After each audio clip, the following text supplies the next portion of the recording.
Your height, the shape of your nose, your complexion, everything that makes you a unique individual are all passed down to you from your parents. These are all referred to as traits. But what determines which traits will be passed down? That was the same question asked by Austrian monk Gregor Mendel more than 100 years ago, and he decided to find the answer. Working with pea plants, Mendel learned several important rules about heredity. One was that an individual carried two factors, or genes, for each trait, but passed down only one. Another rule was that one of the factors, or genes, was dominant over the other. Dominant? That means it has more influence or power over the other.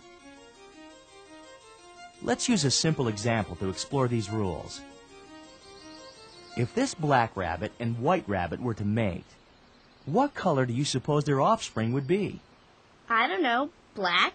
Maybe white? How about gray? No need to guess.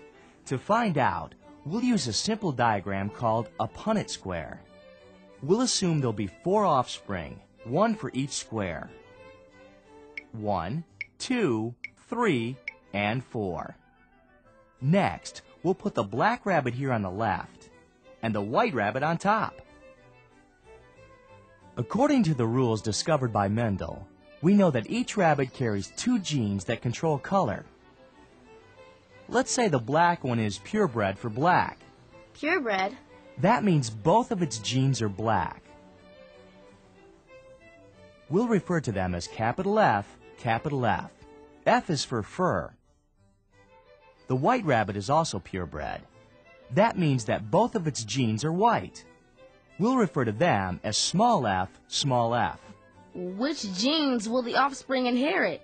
Since the black rabbit carries only 2 black genes, capital F, it can only pass down a black gene to each one of the 4 offspring. Since the white rabbit carries only 2 white genes, small f, it can only pass down a white gene. Each of the 4 offspring end up with both a black gene and a white gene. But each will be black because black is dominant. They may look exactly like the black parent, but there is a big difference. These offspring are no longer purebred, but are now called hybrids. They carry both a white gene and a black gene. The black trait is dominant, and the white trait is recessive. Recessive? That means it's hidden. Well, what would happen if 2 hybrid rabbits were to mate? Let's do another diagram using a Punnett square. This offspring will receive a black gene from the parent on the left and a black gene from the parent on top. It will end up capital F, and will be purebred black.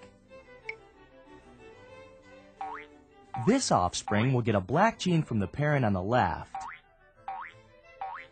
and a white gene from the parent on top. It will end up capital F, but will be black because black is dominant.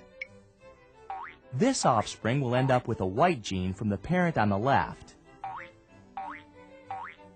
and a black gene from the parent on top. It will end up small f, capital F, but will be black because, again, black is dominant.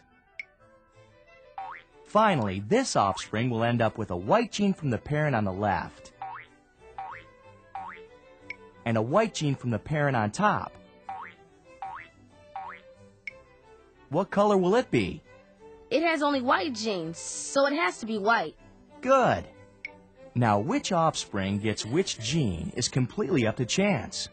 All we know for sure is that about 1 in 4 will be white. None of the rabbits will be gray, by the way, because in this example, these traits are not blended.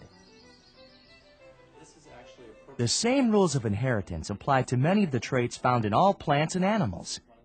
If you were to cross hybrid purple corn with hybrid yellow corn, what would be the result? That would depend on which color is dominant. Right.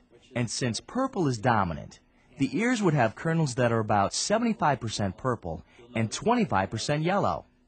3 to 1.